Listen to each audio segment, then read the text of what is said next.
padroeira de um povo a lutar, a gente mineira te quer exaltar,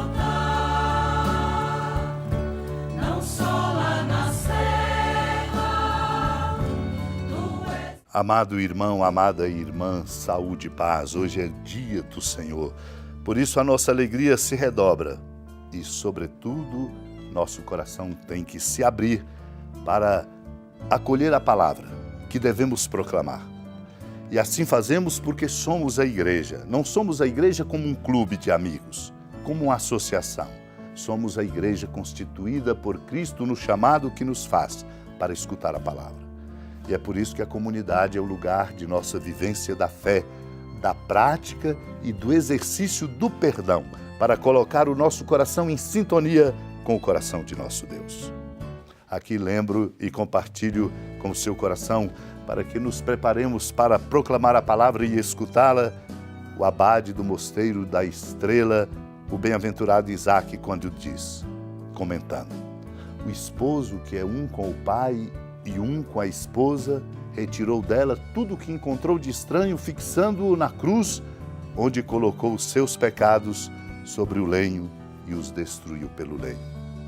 Cristo participa assim da fraqueza da esposa, a igreja, e do seu gemido, e tudo se torna comum entre o esposo e a esposa.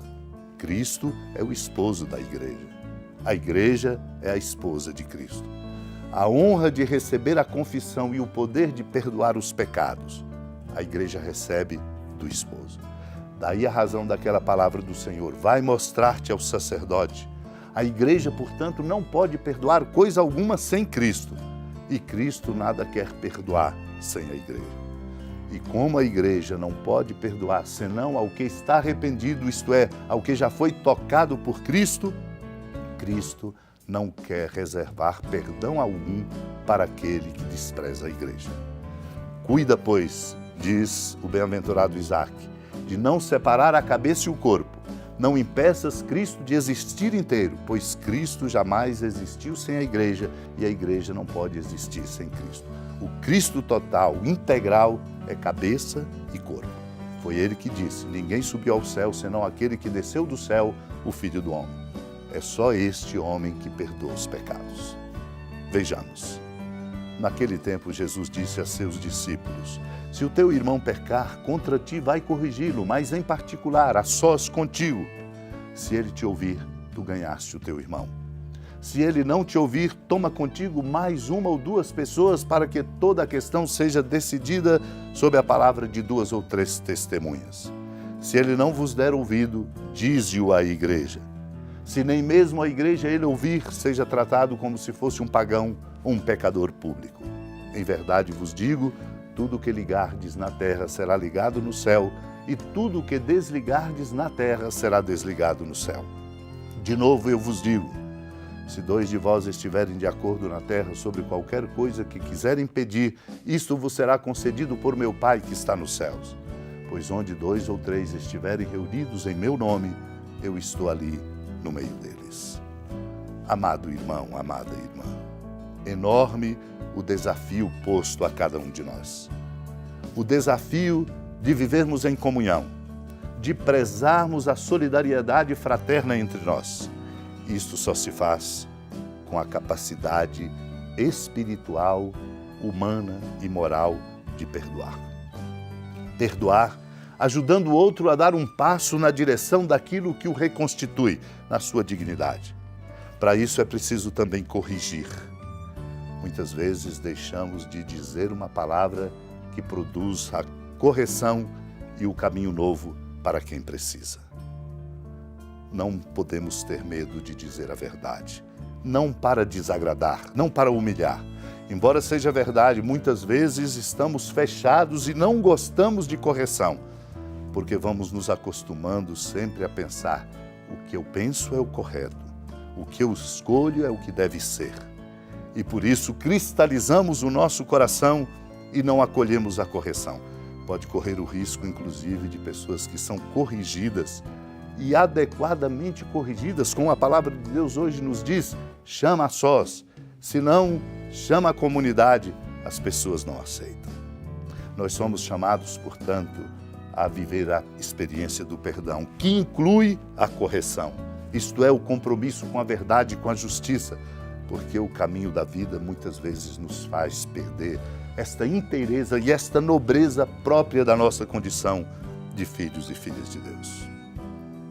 Só assim construiremos um caminho para a verdadeira felicidade, para a nossa bem-aventurança. E aqui lembro São Leão Magno, quando diz: bem-aventurados os que têm fome e sede de justiça, porque serão saciados, lembrando o Evangelho de Mateus no capítulo 5, versículo 6, para dizer: esta fome nada tem de corpóreo, esta sede não busca nada de terreno, mas deseja ser saciada com a justiça introduzida no segredo mais oculto, anseia por ser repleta do próprio Senhor.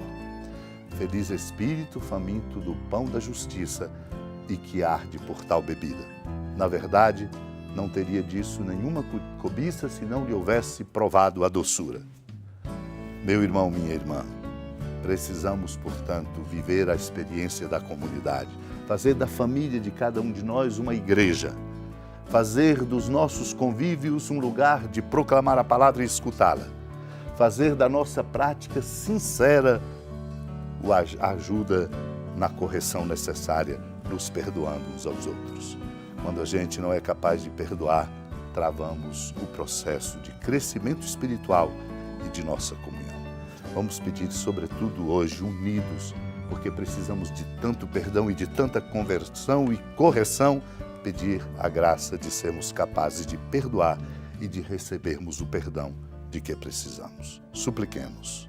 Senhora da piedade, Mãe Virgem do Cristo Deus.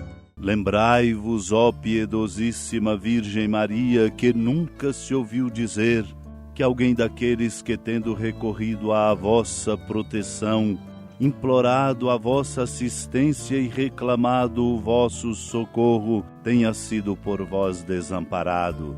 Animado com igual confiança, a vós recorro, ó Virgem das Virgens, e gemendo sob o peso dos meus pecados, me prostro a vossos pés. Não desprezeis as minhas súplicas, ó Mãe do Verbo encarnado, mas dignai-vos de as ouvir propícia e de me alcançar o que vos peço. Amém. Feliz padroeira de um povo a lutar, a gente mineira te quer exaltar, não só lá na serra, tu és esplendor de toda esta terra, também és fulgor. Amado irmão, amada irmã, com alegria da ermida da padroeira do Estado de Minas Gerais, a Senhora da Piedade, que da sua casa de clemência e bondade nos acompanha e nos abençoa do alto da serra, a magnífica arquitetura divina, a bênção de Deus, amor misericordioso. Pai, Filho e Espírito Santo, desça sobre sua família, proteja sua casa, sustente sua vida, fecunde o caminho missionário de nossa igreja e nos encha de sabedoria e permaneça conosco para sempre. Amém.